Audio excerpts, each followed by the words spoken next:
Ndabasuhuje mwese aho muri hose, nizere ko mumeze neza, nizere ko Nyagasani akomeje kubafasha mu buryo bwose bushoboka. Hano dufite abakobwa bagera kuri 4 barimo Miki, bakaba barimo Nyambo ndetse Nana ndetse na Rufosina. Aba bakobwa bombi ni abakobwa beza cyane ndetse ni abakobwa b'abahanga cyane mu byo bakora byose ndetse no mu byo batekereza byose. Aba bakobwa rero ndagira ngo tubanze tubagarukeho mu buryo burambuye ndetse turebe ngo ese ninde ushobora kuba yarusha undi ubwiza. Turagenda turebera ku mpande zombi, haba mu mikinire ya filime, haba mu mitekerereze ndetse no ku buranga muri rusange. Ibi byose muze kumfasha tugende tubibanamo neza 5 kuri 5 ndetse tugende tubibanamo neza umunsi ku wundi. Byose rero turagenda n'umundi tubikurikiranira hano kuri B News TV 123, ari nayo mpamvu ngira ngo musabe gukandaho subscribe ubundi tujye tubanaho neza 5 kuri 5. Ni byinshi tugenda tugarukaho n'ubundi nk'ubusanzwe ndetse tugenda tugaruka no kuri izi filime zose bagenda banyuramo. Ngira ngo turamo izi Miki ndetse Nyambo, Rufosina ndetse na Nana. Aba bantu bombi tubazi muri filime ya Kiramani cyangwa se My Heart ndetse na The Contract. Aba bantu bombi bakina muri filime zitandukanye, usibye za Kiramani bakina no muri filime Big Family TV ndetse n'izindi zitandukanye, dore yuko na Miki nawe afite indi YouTube channel yiwe ndetse n'abandi benshi. Na Rufosina ngira ngo turabizi yuko afite YouTube channel yiwe ndetse no witwa Nyambo ndetse no witwa Nana. Aba bantu bombi rero bakoze byinshi bihambaye ndetse no mu buryo bwose bukomeye cyane. So ndagira ngo tubanze tubagarukeho, tugire icyo tubavugaho ndetse tubaganiraho mu buryo buhagije kugira ngo tubanze turebe uruhande muherereyeho by'umwihariko cyane. So ahanga dufitemo Miki, ngira ngo muramubona ku ruhande uburyo abari wa muntu umeze neza fresh cyane, ndetse abari wa muntu n'ubundi uhora ari talented mu bintu abakora mu buryo butandukanye ndetse no mu buryo bwose bumushobokeye. Ngira ngo Miki turamubona. Miki ese uramubona gute? Reka dubanze duhere mu gukina filime ndetse no mu gutekereza ibyo akora. Ubwo n'ubundi ni ibijyanye na filime kubera yuko nibwo buryo ushobora kuba wabonamo ibyo akora ndetse n'uburyo bikoramo. Ubwo biba bijyanye n'uburyo yabitekereje muri rusange.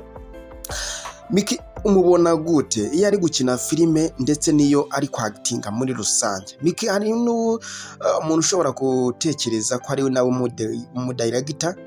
Ku bantu batazi abadirector, umudirector ni umuntu utanga condition abantu bagenderayo bari gukina cyangwa se iyo bari gukora ibintu byabo, cyangwa se ni umuntu uyoboye timu runaka agenda ayibwira ibyo igomba gukora muri rusange. So ngira ngo turamubona uyu nguyu Miki yakoze byinshi ndetse yanakinnye kenshi ndetse na henshi. Ubundi Miki ni iki kintu ushobora kuba wamuvugaho gitandukanye n'icyanana ndetse kigatandukana n'icya Nyambo ndetse na Rufosina?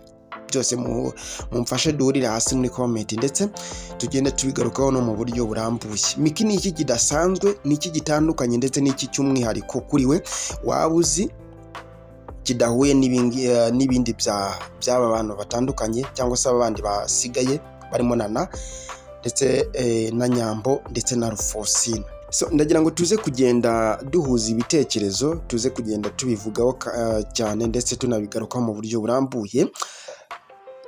Miki tukimuriho, Miki ni umukobwa mwiza mu gukina filime, akina neza, akina ameze fresh ndetse ni n'umuntu ushobora kuba yakina ibintu abizi bwite, abizi mu buryo bwe atanabibwirijwe, kubera yuko aba ari umuntu umaze kuba umuhanga muri byo cyangwa se aba ari umuntu umaze kuba yabimenyeramo muri rusange. Ikindi Miki ni umukobwa utajya uripfana. Ngira ngo ku bantu bamuzi muraza kugenda mwohereza ibitekerezo ndetse nanone. Ikindi Miki ni umukobwa mwiza mu buranga, umukobwa mwiza mu bitekerezo bye ndetse no mu byo akora byose nk'uko nari nabivuzeho. Ndetse Miki nanone ikindi kirenzeho, ni umukobwa ushobora kuba abana n'umuntu umushobokeye cyangwa se umukundiye, pana kwihoma cyangwa se kwihomeka ku bantu ndetse n'ibintu byo kuba yavuga yuko ashobora gucalenjinga umuntu cyangwa se kumushotora muri rusange mu bintu byo kuba yaba ari inshuti ye. Ndetse ngira ngo ni aba bantu bombi uko ari bane. Reka tube tuvuye kuri Miki, ubwo sinzi muraza kugenda mwohereza ibitekerezo byanyu ndetse n'uburyo mubyumva muri rusange. So reka tugere kuri Nana nawe turebe uburyo bimeze. Gusa icyo nzi cyo aba bantu bombi turaza gusanga bose basa nk'aho bahuje talented mu bintu bakora, ndetse bahuje na beauty show cyangwa se form mu bwiza bwabo. Turaza kujya tureba ahantu bitandukanye, byose turagenda tubisanga n'ubundi muri comment uko muragenda mu byohereza byose. So reka tugere kuri Nana. Nana ni umukobwa mwiza mu gukina filime, ndetse n'umukobwa ukina ibyazi, ni umukobwa ukina ibyo yabwiwe, ndetse n'umukobwa ugendera ku bintu byose bishoboka mu gukina filime, ndetse ukabona yuko binamubereye muri rusange. Ndetse Nana iyo ari kuvuga ushobora kuba wakururwa n'ijwi rye ari gusohora, ndetse n'uburyo ari gucalenjinga n'uz'umubiri we, cyangwa se ari uburyo avuga ameze, uburyo avuga ari muri twa muvuma twinuza twa hato na hatoya. Ibyo ngibyo bigatuma Nana kabisa uhora umureba, cyangwa se wifuza guhora umureba. Ndetse ikindi Nana hari ikintu abenshi iyo bari kureba filime batagenda barebaho, cyangwa se batagenda bakurikiza cyane, aho ukareba ibyo umuntu ari gukora gusa ndetse no kuvuga. Nana iyo ari gukina filime hari uburyo akinamo gusa nkaho butandukanye n'ubundi, ndetse uburyo akinamo, uburyo aba yifashe, ndetse n'uburyo aba ari gukora ibintu bye bitandukanye n'undi muntu uburyo yabikora. Ndetse ikindi Nana nanone wamurebaho, Nana ni umuntu ukunze kuba yitonze, ariko ijambo avuze akarivuga ubona yuko rijyanye n'ubwitonzi bwe.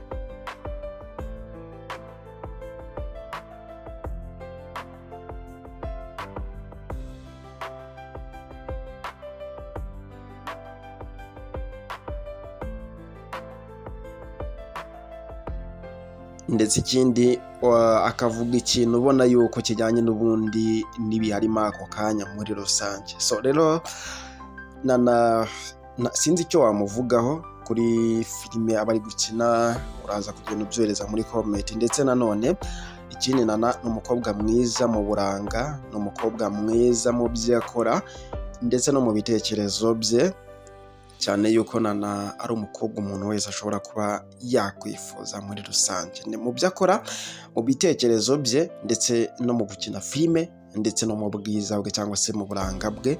Muri byose nta hantu namwe ashobora kuba afite inenge. So reka tugere kuri Nyambo. Nyambo nawe aba yisekera kabisa. Nyambo ni wa wundi ntabwo ajya agira ibyo yiteza, cyangwa se ntabwo ajya agira ibimubangamira, ahora ari sharp mu bintu bye byose aba ari gukora. Gusa nubwo aba ari sharp ariko aba anatujemo cyane. So rero Nyambo ni umukobwa mwiza, ni umukobwa ukina ibintu akina ari talented cyane, cyangwa se ni talented mu byo akora muri rusange. Ndetse Nyambo ni umukobwa udakunda cyane kugendera mu bantu benshi, kugendera mu byo umuntu avuze byose. Ni umukobwa wihesha icyubahiro cyane, ndetse ni n'umukobwa uba utuje cyane nk'uko nari mbigarutseho mu kanya. Ndetse nanone Nyambo ikintu ushobora kuba wamuvugaho mu buryo butandukanye n'undi, Nyambo ashobora gukora ikintu cye yitonze, akagikora mu buryo bwe, ndetse akagikora nta n'umushyizeho agahato. Agakora ibyo yumvise cyangwa se ibyo yumva, ndetse n'ibyo atekereza, akabikora mu buryo bwe, bikunde cyangwa se byange, ariko abikore mu buryo bwe.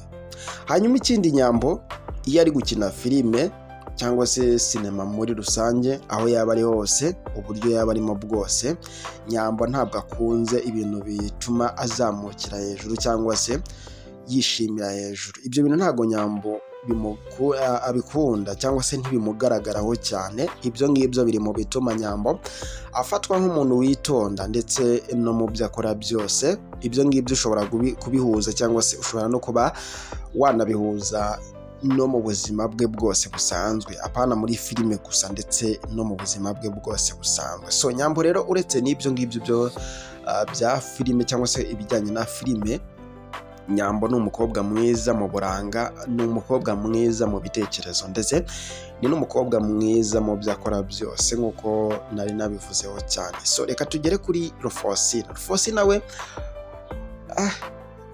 we biragize, birarengeje cyane. Reka duhere kuri shapu ye cyane. Rufosina ni umuntu uri hejuru cyane, ni umuntu udashobora kwihanganira akantu na gatoya gashobora kuba kamukoma cyangwa se gashobora kuba kamucarenjenga. Rufosina ni umuntu udashobora kuripfana uko byagenda kose. Ikindi, Rufosina ni umuntu uhora ashaka kuba yakina n'umuntu wese, ndetse bagakina mu buryo bwe washakamo, apana mu buryo bw'uwo muntu ashakamo. Ikindi, Rufosina ni umukobwa mwiza cyangwa se ni umusista mwiza ukina filime neza, akina ibyo azi, akina ibyo yabwiwe, ndetse akina n'ibyo abona bijyanye n'ibyo ari gukora byose. Ndetse Rufosina ni n'umukobwa ugira ibitekerezo bigendanye n'ahazaza h'umuntu cyangwa se bigendanye n'ibihe arimo. Ndetse ikindi, Rufosina ni umuntu ushobora gukina n'umuntu uwo ari we wese, ntabwo ashobora kuvuga ati uyu muntu ntabwo turi bukinane, ariko gusa Rufosina yakina n'umuntu n'ubundi nawe uhora ari sharp, apana guhora umuntu atuje cyane. Ibyo nibyo bishobora kuranga umuntu wese ushobora gukina na Rufosina. Ikindi, Rufosina afite ibitekerezo, afite umutwe ufata cyane, cyangwa se are your head spinning fast, cyangwa se ari head spinning fast mu buryo buhoraho cyangwa se mu buryo bwe bushoboka bwose. Ni ukuvuga yuko rero Rufosina ibyo akora byose abikora ari talented yabyo, ndetse akabikora n'ubushake bushobotse ndetse bunahoraho cyane. Ndetse ni n'umukobwa mwiza mu buranga, ndetse no mu byo akora byose, ndetse no mu mitekerereze yose, no mu kuganira n'undi wese usanga cyangwa se ubona ari umukobwa mwiza mu buranga. So ninde umukobwa mwiza? Reka duhere mu buranga, ubwo turi kugenda tugana ku musozo. Uretse mu byo twagarutseho byose mu buranga, Nyambo, Miki, Nana ndetse na Rufosina, ninde mukobwa mwiza ushobora kuvuga ati ngendeye ku buranga nshobora kumutwara, cyangwa se nshobora gukundana, dushobora kubana? Ninde mukobwa mwiza uvuga ati uyu muntu akina neza, nanjye ubwanjye namukinisha bibaye ngombwa, cyangwa se namujyanira yuko akina neza, ndetse n'ahandi ashobora kuzakina bitewe n'uburyo yitwaye neza mu byo akora byose? So mubyohereze muri comment, turagenda tubirama neza 5/5, ndetse n'umunsi ku wundi mu bindi byose. Ndabakunda cyane, n'ubundi ni bya bindi bihora kuri ya YouTube channel yanyu ya B News TV, ukaba ukora subscribe. Ciao ciao.